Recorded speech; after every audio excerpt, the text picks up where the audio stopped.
सुष्मिता अपनी जेठानी शांति के साथ रहती थी।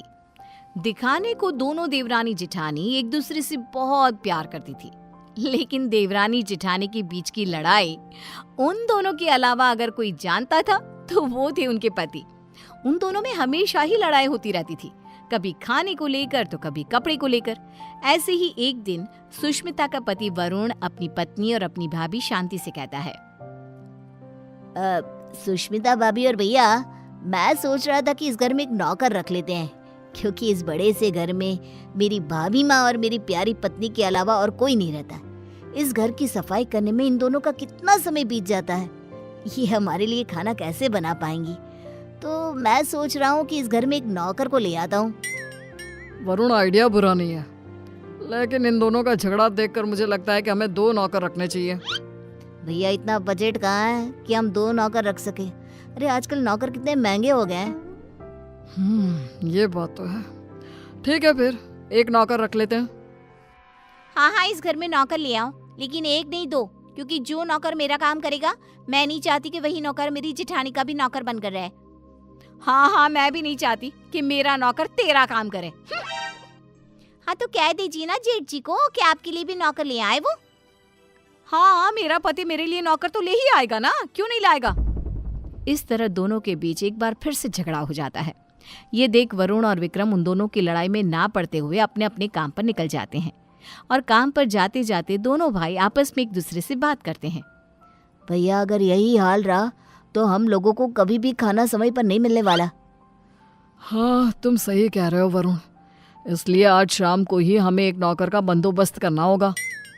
इस तरह विक्रम और वरुण अपने काम पर चले जाते हैं, तो वहीं दूसरी तरफ सुष्मिता और शांति की बहस होती रहती है। वो दोनों अपनी बहस में इतनी मगन हो जाती हैं कि उन दोनों को पता ही नहीं चलता कि कब समय बीत चुका है। ऐसे ही शाम हो जाती है, और शाम के वक्त जब डोरबेल बजती है, सुष्मिता दरवाज़ा खोलती है। उसके सामने वरुण और विक्रम के साथ एक नौकर दिखता है। उस नौकर को देखकर सुष्मिता वरुण से कहती है, अरे वाह वरुण जी, आप तो आज सुबह नौकर की बात कर रहे थे, और देखो शाम को आप नौकर भी ले आए अपने साथ। पति हो तो ऐसा, वरना ना हो। सुष्मिता की बातें सुनकर शांति का गुस्सा 7वें आसमान पर पहुंच जाता है, जिसके बाद वो अपने पति के ऊपर चिल्लाते हुए कहती है, अजी आप क्यों नहीं लेकर आए?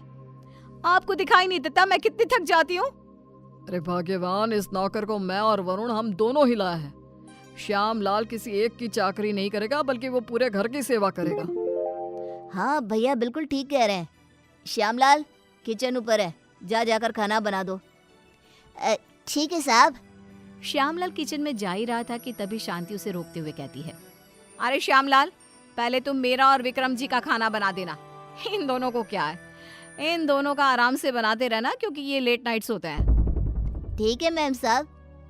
अरे ऐसे कैसे? श्यामलाल, पहले तुम मेरा खाना बनाओगे। बेचारा श्यामलाल उन दोनों की बात में फंस जाता है। वो सर पर हाथ रखकर बैठ जाता है, क्योंकि उसे समझ में ही नहीं आ रहा था कि पहले किसका खाना बनाया जाए। ये देख अब विक्रम श्यामलाल का समय फिक्स कर देता है, और अपने समय अनुसार श्यामलाल अपना काम करता है। कुछ दिन तो घर में शांति का माहौल बना रहता है, लेकिन एक दिन श्यामलाल कपड़े धोने के लिए सुष्मिता के पास जाता है और उसे कहता है, मेम साहब, कपड़े धोने के लिए हैं तो आप मुझे दे दीजिए, मैं अभी आपके कपड़े धो देता हूँ।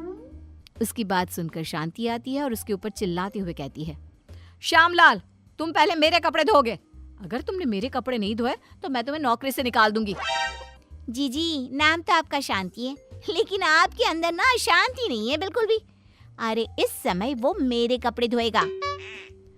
हाँ, श्यामलाल उन दोनों की बातें सुनकर फिर से एक बार फंस जाता है। दुखी होते हुए कहता है, मेम साहब, आप दोनों ही मुझे अपने कपड़े दे दीजिए, मैं एक साथ कपड़े धो दूंगा। नहीं, हमारे कपड़े एक साथ नहीं धुलेंगे। नहीं, हमारे कपड़े एक साथ नहीं धुलेंगे। उनकी बात सुनकर श्यामलाल बेचारा एक बार फिर कंफ्यूज हो जाता है, और वहां से मुंह लटकाए नीचे किचन में जाकर काम करने लगता है। ऐसे ही समय बीतने लगता है, और एक दिन श्यामलाल शांति के कमरे में कुर्सी पर खड़ा होकर पंखे को रगड़ रगड़ के साफ कर रहा था।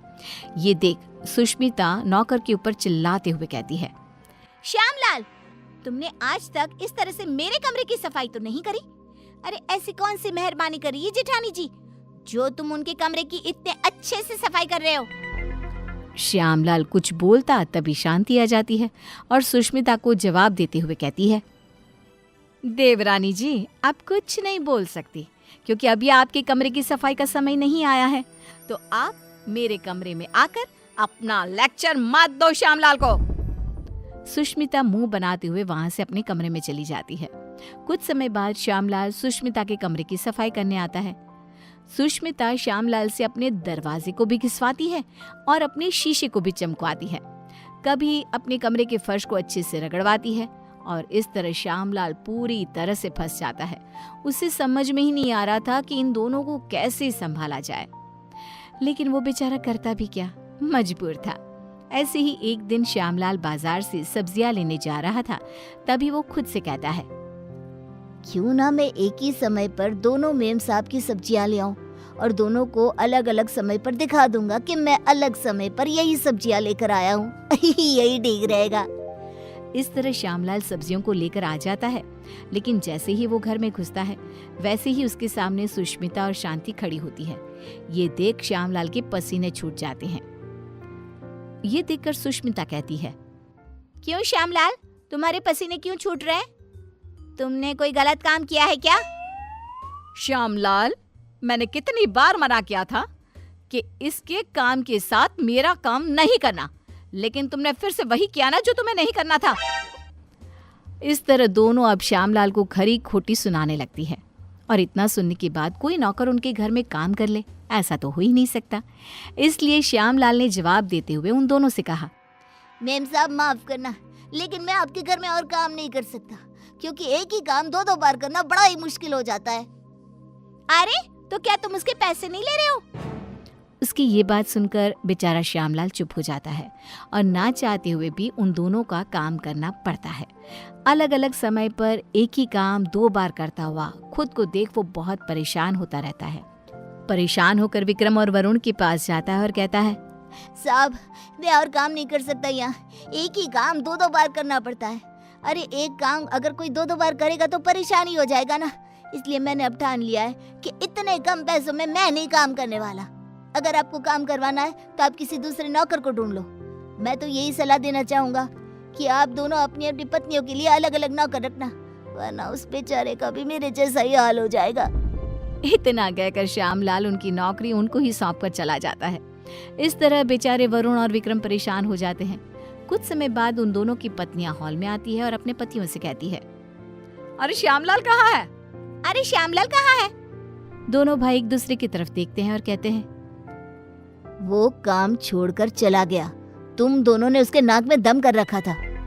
अच्छा, तो हम लोगों ने उसके नाक में दम कर रखा था तो तुमने उसको निकाल दिया ना, तो अब इस घर का काम तुम लोग ही करोगे। हाँ, मेरी देवरानी बिल्कुल सही कह रही है, अब इस पूरे घर का काम तुम लोगों को ही करना होगा। इतना कहकर दोनों देवरानी जिठानी चली जाती हैं। अब बेचारे वरुण और विक्रम दोनों को ही घर का काम करना पड़ता है। घर की सफाई, कपड़े धोते, बर्तन धोते और खाना बनाने के बाद बेचारे दोनों ऑफिस जाते।